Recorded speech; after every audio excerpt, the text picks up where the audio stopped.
In this video, we're going to cover the basic concepts of SDAT, the home screen layout, licensee management, sites, projects, and instructions to send to your labs to upload data. This is the SDAT home screen. The application menu is on the left side of the page. The user menu is in the top right. Let's explore the applications menu.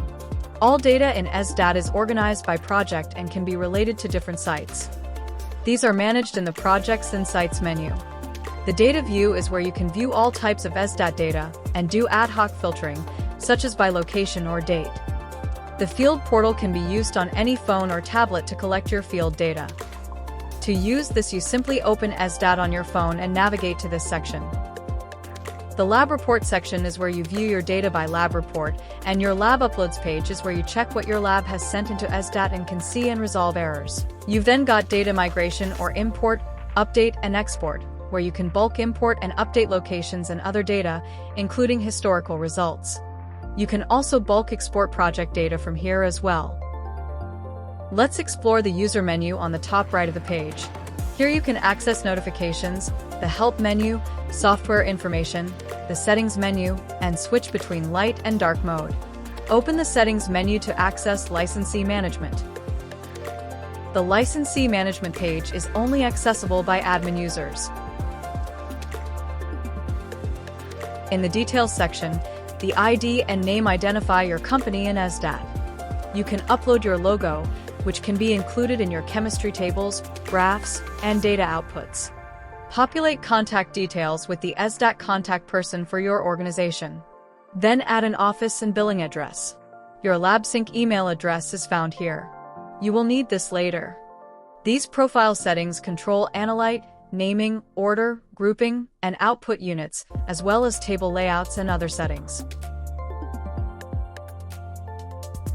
These default profile settings for your organization can be overridden for individual projects if required. SDAT organizes data by projects and sites.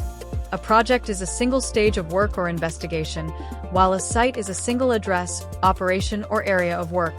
It is also possible to have multiple projects occurring at one site, such as an industrial site that has multiple projects that occur on it. One project can also cover multiple sites, such as a project which involves investigating multiple service station sites. Using projects and sites makes it easier to organize and report your data. You can control user permissions such as view, edit, add, or delete for each project and site. Environmental standards can be applied to sites automatically when creating outputs, and exceedance notifications can be sent when laboratory or field data is imported. This makes it easier for users to focus only on the data of interest to themselves. When you create a new project, you will see this screen. You should enter a meaningful project ID and project name and complete as much of the rest of the items as you need. Once you've saved some basic details, you'll then be able to set user permissions and associate this project with one or more sites. For a user to access data in a project, they need to have the relevant permissions, which are allocated by a user with the administrator or scheduler role. The View option allows someone to view the data but not add, edit, or delete data. Add permissions is good for new users as they can add new location codes or field results, but they cannot edit anything that's already in there, except for data that they have added themselves. Edit permissions means they can edit any data in the project. Delete permissions means the user can delete project data unless it has been approved and locked by a project manager. Project manager approves lab reports and field monitoring and will receive notifications. Approved data can't be edited or deleted unless a project manager revokes the approval. When you create a site for associating with the project, you will enter the details into the form shown. The site ID can be descriptive, or you may have an internal method for identifying your sites. Either way, it's important that other users can find data by searching for the site ID. You should also enter a coordinate system here, which will match that used for locations on this site.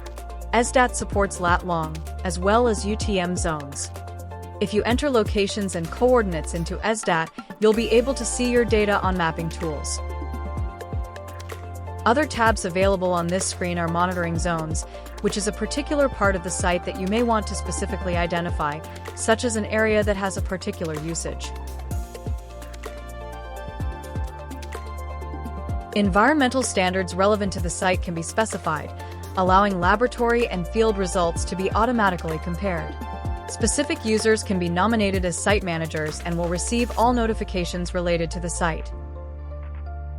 Prior to receiving your lab report, there are some setup tasks that will allow your workflow to run smoothly and efficiently. Set up a project in a site that your data will be loaded into. The project ID should match the project ID sent to the laboratory on your chain of custody, so that when the lab uploads the lab report, it will automatically load into the correct project. Also, request the laboratory to email the results to your LabSync email address in SDAT format, along with any associated files such as the certificate of analysis and chain of custody in PDF format, which will then be automatically uploaded into SDAT. Once the laboratory has loaded your data, you should receive a notification from SDAT, or you can also click on Lab Uploads to see all reports received from laboratories.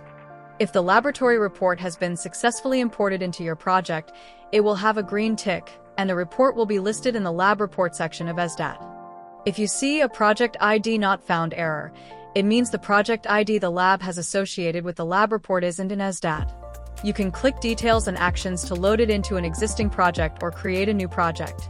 If there is any other kind of error, SDAT support will contact the lab to assist with having it corrected, or you can also send a message to the lab from within the Details and Actions screen. The Lab Reports section access from the homepage shows all successfully imported laboratory reports. As a user, you can select one or more laboratory reports and navigate to the Details, Chem tables, or other views.